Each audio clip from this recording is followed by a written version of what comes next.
Halo.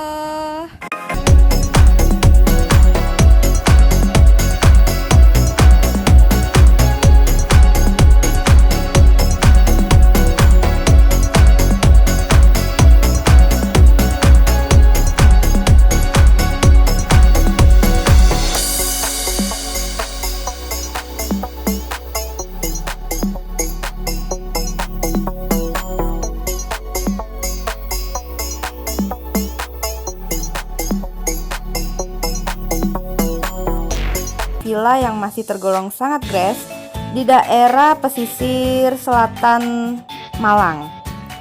Tahu sendiri kan, pantai-pantai di Malang itu bagus-bagus. Nah, untuk villa ini lokasinya sangat tinggi, berada di atas puncak bukit.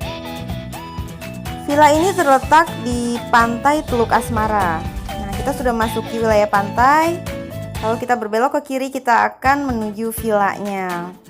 Ini dia jalanan villanya, sangat ekstrim ya, hanya cukup untuk satu mobil. Tinggi sekali tanjakannya. Dan setelah kita sampai atas, kita bisa lihat view-nya yang subhanallah luar biasa indah dari sini.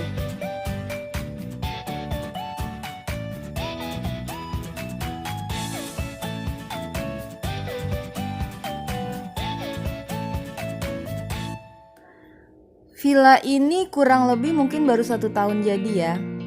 Dan baru terdapat 2 villa, di mana satu villa hanya terdiri dari 2 kamar. Jadi totalnya ada 4 kamar yang bisa disewakan. Sebenarnya sudah dari beberapa bulan yang lalu Babe Al ingin menginap di villa ini. Namun karena mobil belum bisa naik dan diparkir di dekat villa, hanya diparkir di bawah, di parkiran untuk ke pantai, maka kita menunggu nih. Hingga akhirnya alhamdulillah jalan untuk mobil menuju villa ini sudah bisa.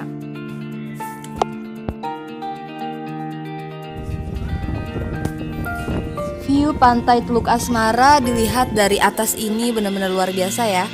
Nah, ini dia kamar kita. Kamar atas ini kental dengan aksen kayu, berbeda dengan kamar bawah yang menggunakan tembok. Karena masih baru, villanya cukup bersih. Hanya terdapat sedikit kerak kuning di dinding keramik kamar mandi. Ada TV-nya juga. Dan ini dia pemandangannya yang luar biasa. Untuk kalian yang ingin menyendiri, atau ingin berbulan madu, atau ingin menjauh dari hiruk pikuk kebisingan kota, di sini benar-benar tempat yang nyaman untuk merefresh pikiran kalian, untuk merefresh jiwa kalian, menyatu dengan alam. Pokoknya seru deh kalau kalian bisa berlibur di sini. Oh iya, kita dari Jakarta baru sampai ke sini itu sekitar 14 sampai 16 jam lah ya kalau dicampur istirahat. Karena kita perginya malam, mulai dari jam 9 malam, dan kita baru sampai di sini itu jam 1 siang. Jadinya kita belum mandi deh dari semalam. Oh iya, tempat ini juga terletak di pelosok ya, dekat dengan Pulau Sempu. Kalau kita mau menyeberang ke Pulau Sempu itu hanya membutuhkan waktu 19 menit dari sini. Kekurangannya di sini masih sering mati lampu. Oh ya, ini bagian belakang villanya ya. Besok akan kita review.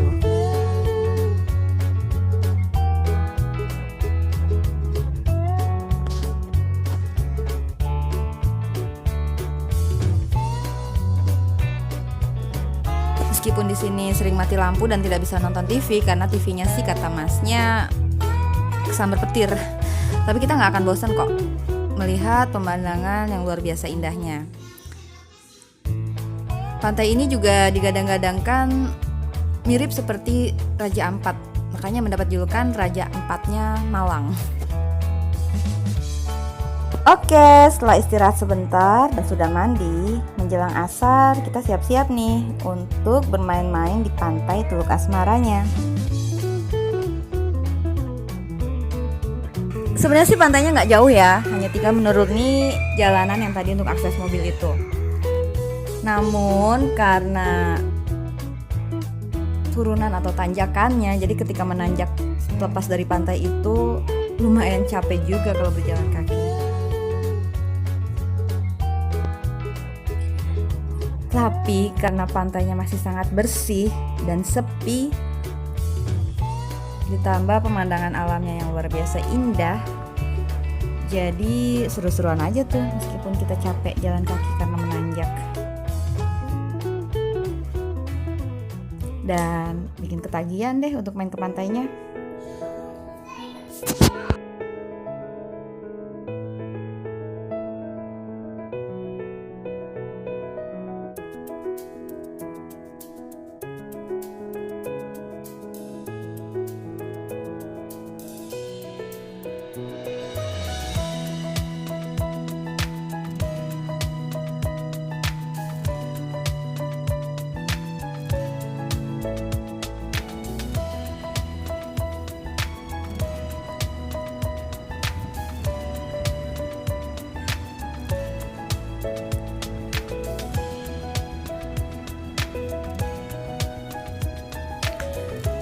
Di Bukit Asmara ini, atau letaknya di lokasi villa, sebenarnya ada beberapa fasilitas seperti Flying Fox, Skybikes, Big Swing.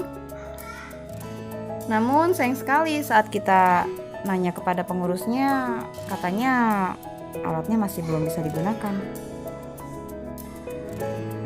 Ini kita masih menyusuri ke bawah ya. Sebenarnya ada 2 jalur untuk menuju pantai dari villa. Jalur ke kiri, namun jalanannya lebih terjal, dan jalur utama yang lurus. Ini adalah jalur utama pantai.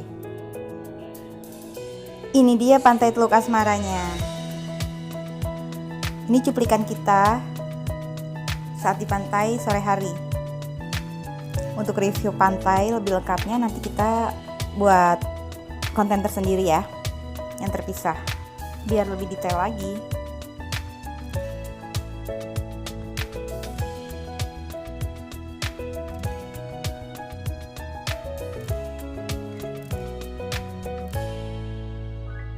Oke, setelah dari pantai, kita menuju ke pendopo yang berada di belakang villa. Pemandangan dari sini juga sangat indah ya, kita bisa melihat matahari terbenam.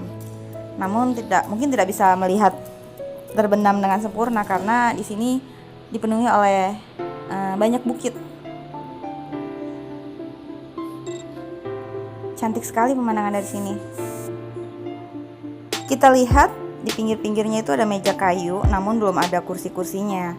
Mungkin kelak ini akan menjadi restorannya ya, atau mungkin kafe. Karena di sini memang masih tahap pembangunan, jadi memang fasilitasnya memang belum lengkap.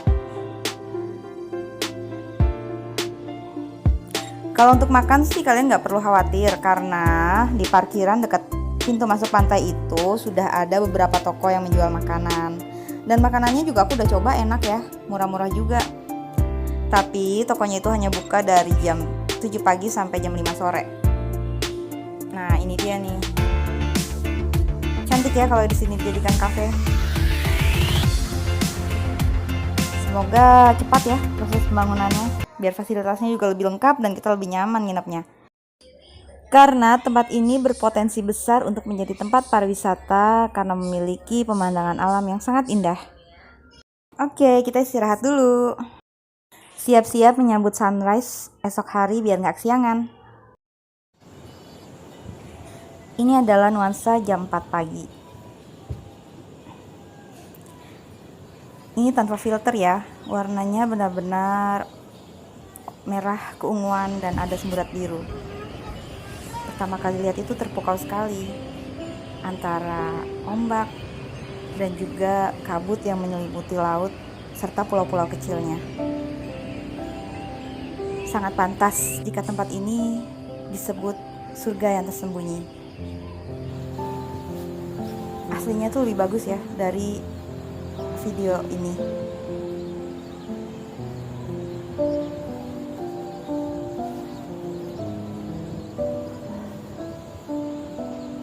Aku sendiri benar-benar terpukau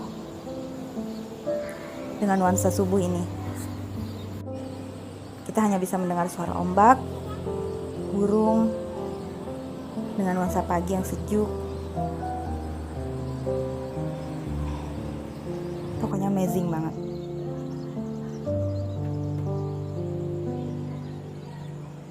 Kalian harus harus coba deh nginep di sini. Meskipun perjalanannya melelahkan, tapi melihat pemandangan dengan view seperti ini benar-benar recommended banget. Kita tidak hanya melihat samudra lepas, namun juga disuguhi dengan gugusan pulau-pulau kecil yang membuat pemandangan ini lebih memukau.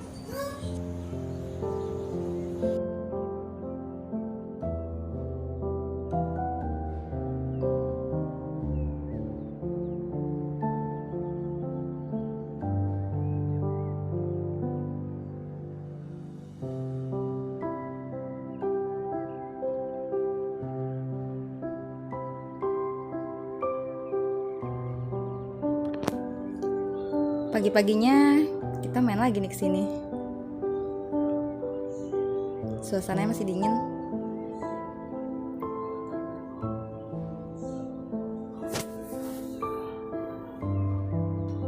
Oh ya, untuk breakfast kita masih belum disiapkan breakfast ya. Jadi setelah melihat suasana ini kita mau siap-siap bikin sarapan sendiri. Untuk selanjutnya mungkin sebelum check out kita akan main dulu di pantai pagi-pagi.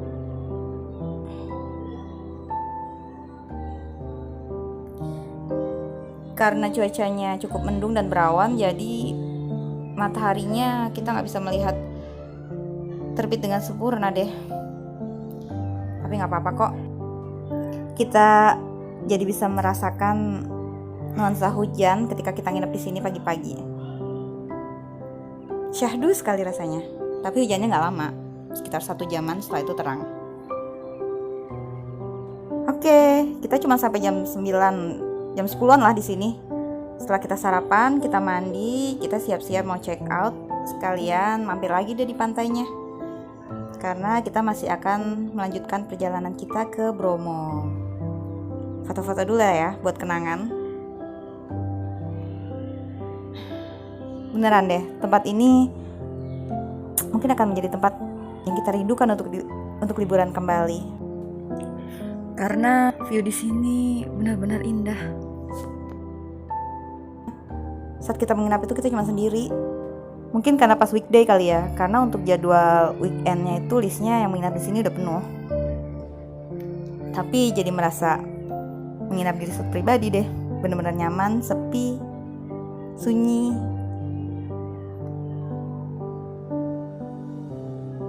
Seru deh. Oke, kita siap-siap turun nih.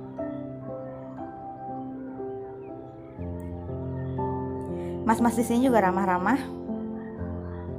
Kalau kalian mau menginap, kalian bisa follow Instagram Villa Asmara Hills ya. Di situ kalian bisa dapatkan informasi rate menginapnya lengkap di situ.